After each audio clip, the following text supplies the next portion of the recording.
Alright guys, welcome back to Strong Successful Male. So for today, I'm going to go over an email that was sent from a subscriber. This is from a guy, he's 60 years old, and he's going to share his story about how, just like many of you guys, when he was younger, he made the mistake of rushing into a relationship and marrying this pretty girl that he really wasn't ready to marry, didn't know too well, and it was night and day difference with their age, maturity, and all that. And to no surprise, things didn't work out. But he learned a hell of a lot along the way. And then later on in time when he healed, got his things together, he met another woman who became his second wife, which nowadays I wouldn't advise doing a second time, but he did. Except this time, things worked out well. He's had a good thing with her for 23 years, at least we hope so.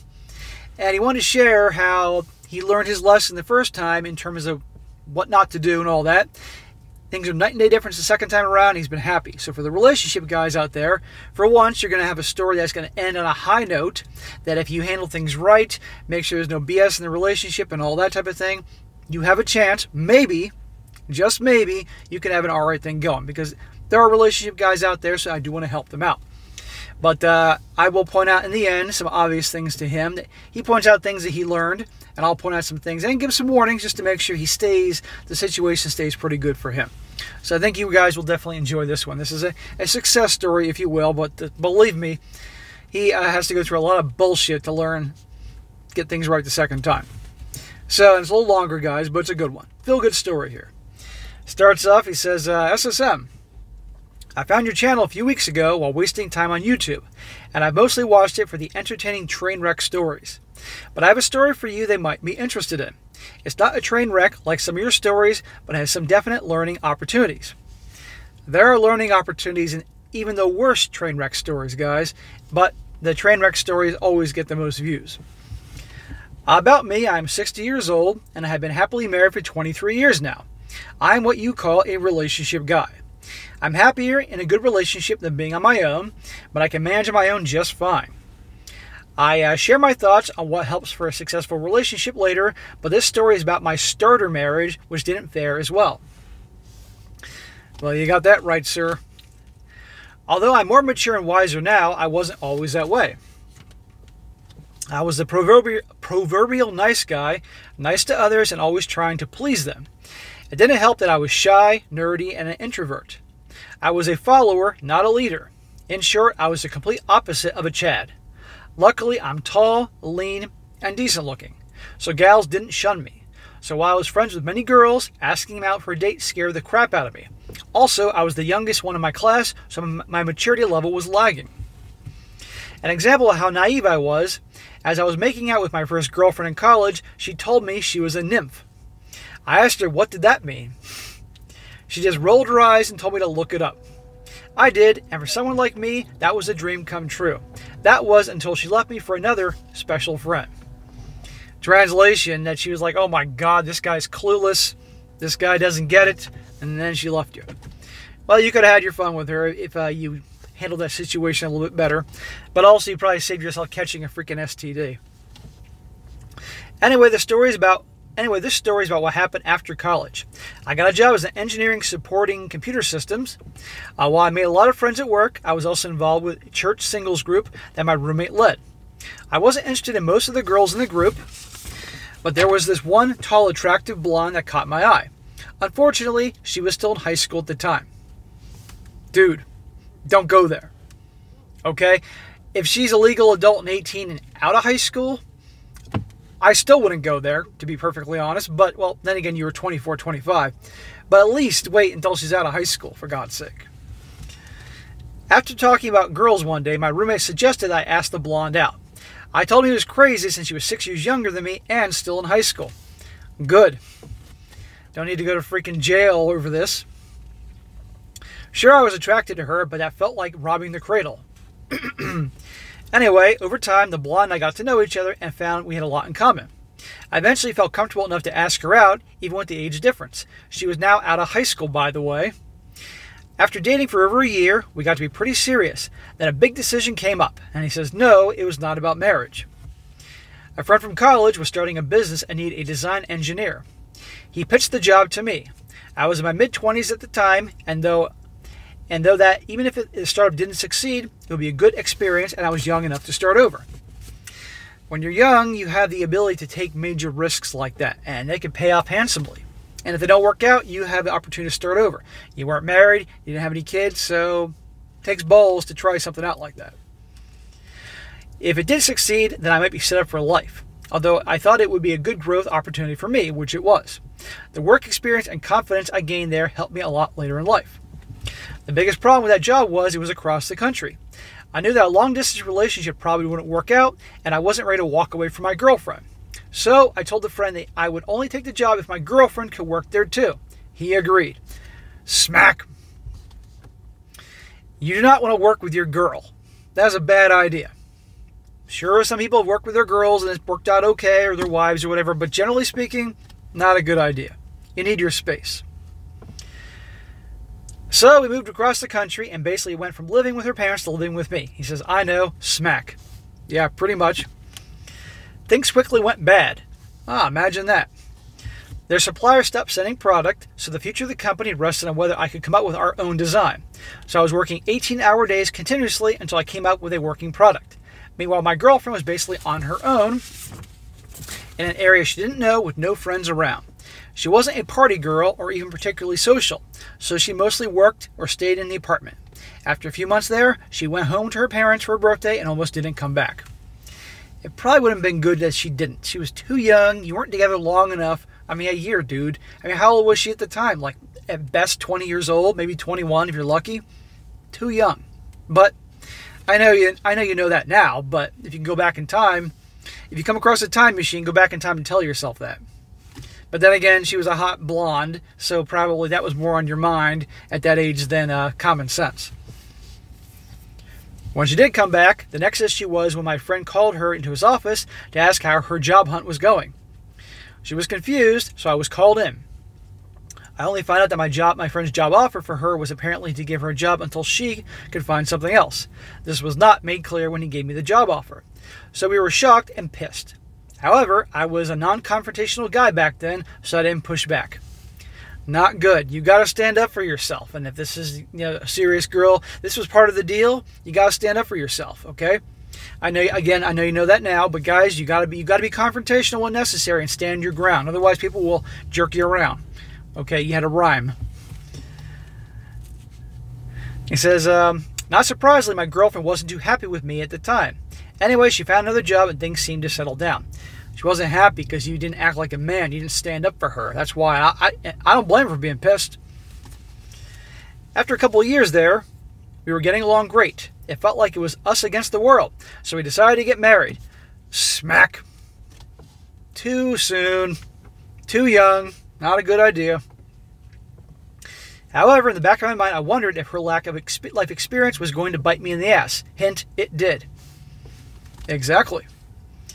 Then the startup I was working at started floundering and I wasn't getting paid. Basically, I was getting enough to barely live on, but not the agreed upon salary. I was told that I would get paid all my back pay once the OEM agreement was reached with another company. However, that turned out to be a lie. After being strung along for a while, we were fed up and decided to move back home. Yeah, well, money problems and marriage do not mix. For anybody out there that's married or was married, you all know what I'm talking about. Absolutely. Back home, we both found jobs and eventually bought a house. Now, you're probably thinking that this isn't much of a story so far, but this is when things started to go downhill.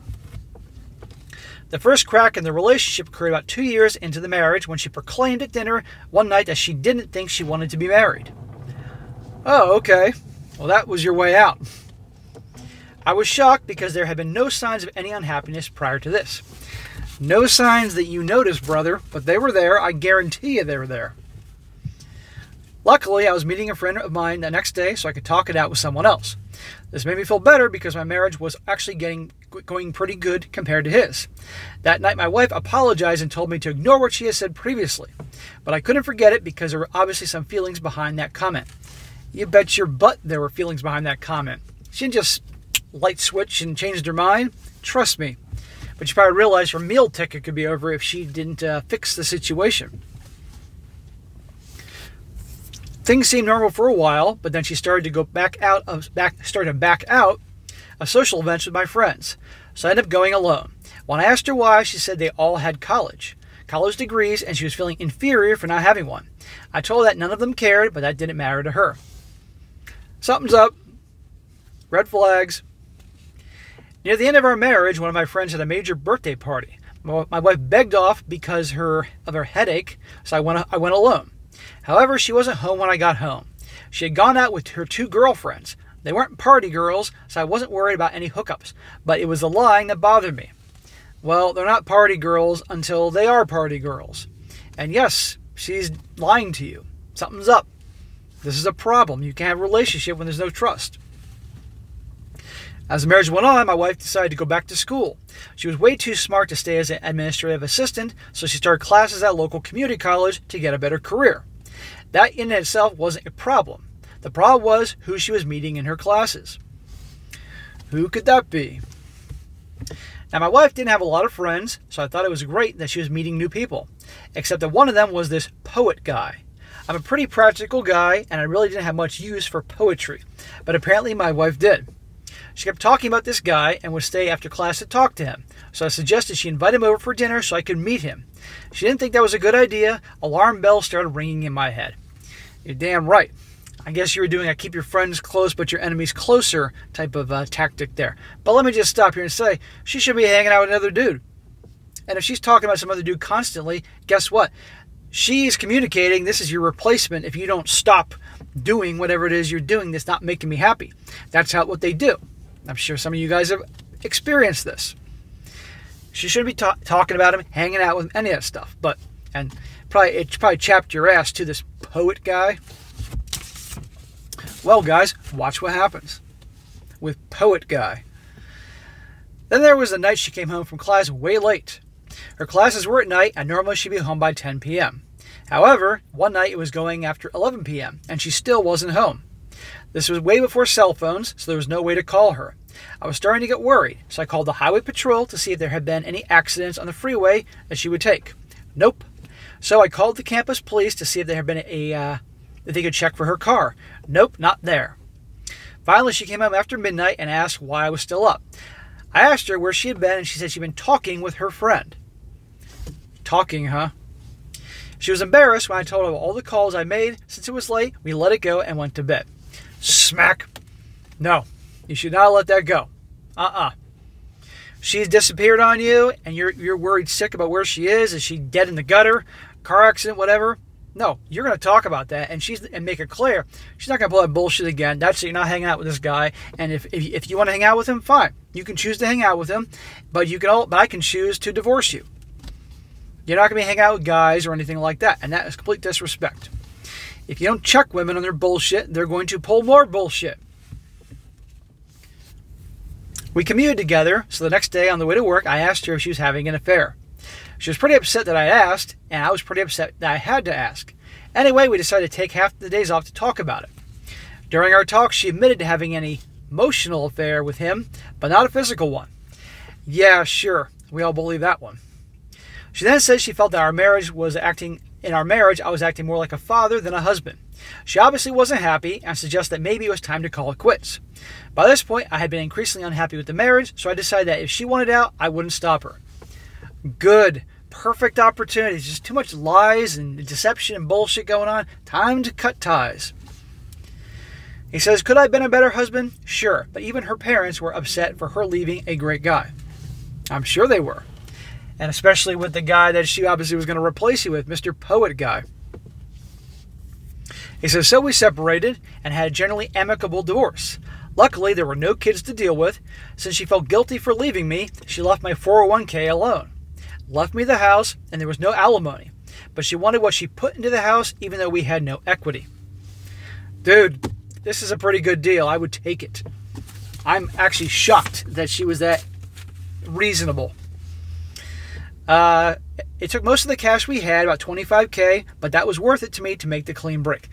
25 grand so that you can still get the house and no alimony and none of your 401K. This was you got lucky, my man. God was smiling down on you in that moment and cutting you a deal. Soon after, her job got transferred across the country. She went there to check the area out before accepting the offer, and for some reason, her credit card bill was mailed to the house address. I opened it without looking at it, to who it was addressed to, and it was obvious from the charges listed that her friend had gone with her on the trip. She ended up taking the job, and her friend moved with her. After that, we only had minimal contact, usually emails that stopped after the first year. What a surprise! The poet guy, who she claimed she wasn't having a physical thing with, happened to join her on her road trip to the new place where she's going to be moving to. Shocker. But hey, you got away with it for 25 grand. I know 25 grand was a hell of a lot more purchasing power, probably in the late 1980s or the early 90s, whenever this was. But still, you got off easy on this, man. In one of those messages from hers, she was telling me that she had just gotten quickened and realized she'd been deficit spending this whole time after she moved. What I tell you about women and money. She had burned through most of the $25K that she had gotten in the divorce. So now she appreciated the spending ledger I had maintained. He says pre-computing budget software when previously she had derided it as your hobby. He says, by the way, I did end up meeting the friend. Now, I'm not a macho guy, but I'm manly enough compared to him. He was somewhat ugly, effeminate little twerp. She showed me a picture he had given her. It was a studio portrait, a shoulder-up headshot, where he's not wearing a shirt, but had a feather boa across his shoulders instead. I wouldn't be surprised if he was bi. Who the hell knows? But you know what? He's her problem now. I'm sure she's done with him long ago, but you know what I mean. He says, so lessons learned. Listen to your gut. Those warning thoughts are there for a reason. I tell you that, guys, every day. Pay attention to your gut. Pay attention to red flags. Don't let outside events rush the relationship. Sure, a relationship will be a factor in some decisions, but sometimes you just have to make the best decision for you regardless of the relationship status. Yes, don't rush things. In other words, you should have moved across country for that job opportunity you had, and if it worked out with her. Not having her come with you and become a coworker and move in with her and all that was a bad idea. Don't marry young. How many times do I say that? Age gaps may not mean a lot in older adults, but people do a whole lot of growing up in their teens and 20s. So the apparent age differences seem greater. Beware of new friends. Watch out for the warning signs that the relationship is breaking down. Bowing out of social events, mostly drawing away, obvious lying. Yes, and I'm glad you learned these. And these things you learn will help you the second time around. And you're going to see here, guys, now he's going to get on to his comeback, where he is today and doing well. Now he says here, now to the second part. This is actually where things work out, and I have some thoughts about what makes a relationship work. He says, between marriages, I forced myself out of my introvert shell and did all kinds of singles events. Answered singles ads back when they had them in the paper, and eventually got into online dating websites when they came out. I'm not a player, so I didn't do the hit and quit it, but knew what I was looking for in my next partner. I met plenty of women, a lot I weren't interested in, some I liked, but not for a relationship, and became friends with, and even had a couple of short-term dating situations. Oh, the old days before dating apps, huh? Or just dating websites. I remember in the summer of 2000, Match came out, or around that time, and my buddies and I at work all signed up just for the hell of it to see what it was all about. And we had it for like 2 days and then just deactivated our accounts. That was the first time for me. July of 2000. He says, one thing you always talk about was older guys picking up on younger gals. He says, that may work for some, but it wasn't for me. Of course, I was looking for a partner, not just arm candy or hookups. Most of the younger women I met were living the life I had 10 years earlier, and I really didn't relate to them. Sure, they were there for fun for a few dates, but they weren't what I was looking for. Yeah, exactly. You were grown up. You're a grown-ass freaking adult. You wanted someone on your level. The young girls, sure, they were hot, and you could have your fun with them, but in terms of like, because you're a relationship guy, you're like, what the hell am I going to talk to them about? We got nothing in common. Trick was finding a chick that around your age that you were happy with and had a good time with and you were attracted to, and there was no bullshit. That's a tricky one, because you can get gals you may get along with around your age range, but she might be quite challenged in the looks department. He says, I met my current wife through an online dating app, Match. We emailed for about a month before our first phone call of 3 hours while I was on a business trip. Our first date was that Friday, and we've been together ever since. So while she wasn't the hot chick, she is definitely above average, and she has the type of personality that draws people to her.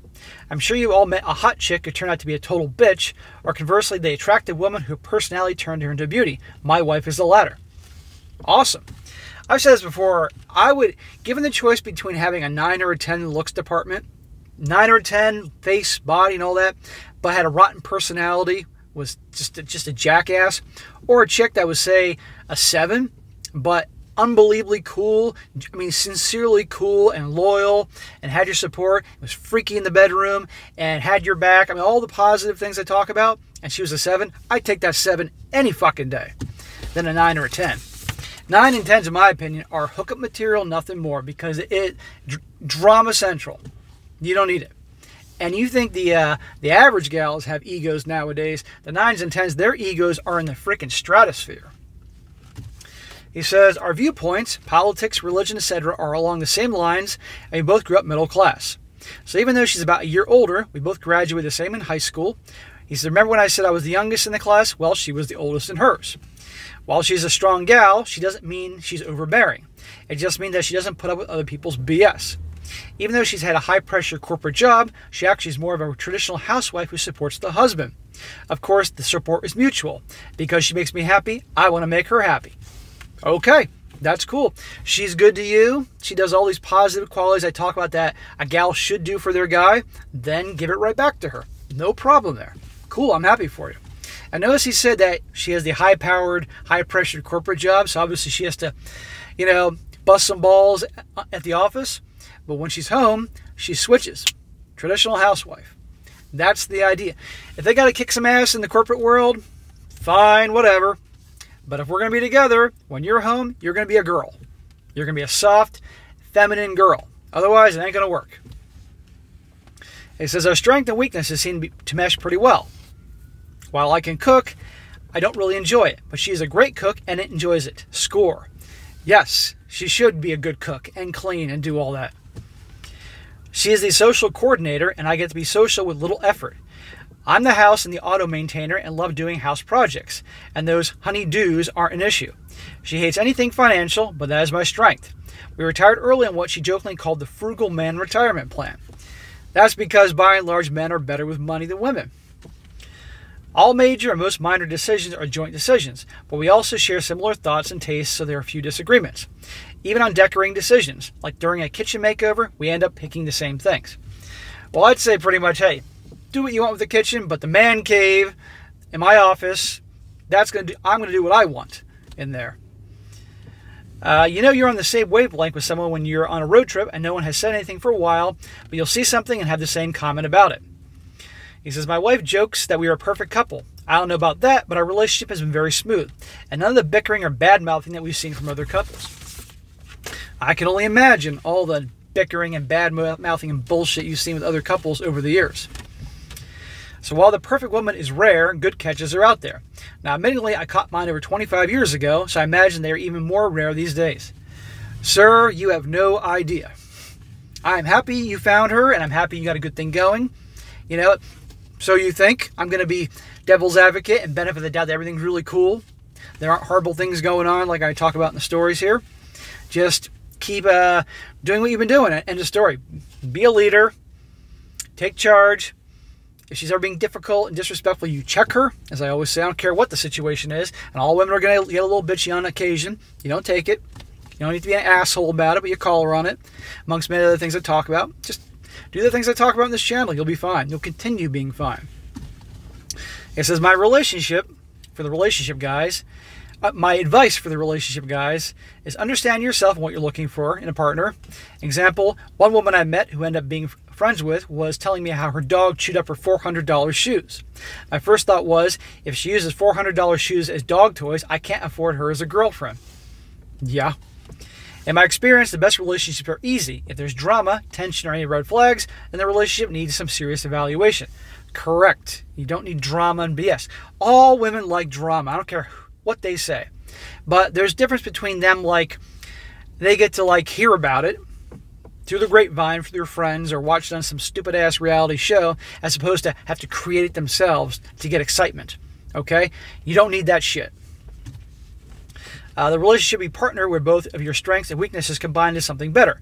If one person is putting most of the effort, resentment is going to build. Correct. If you're a giver, you can't be a giver and the other one is a taker. It's not going to work. You need two givers in a relationship to make it work.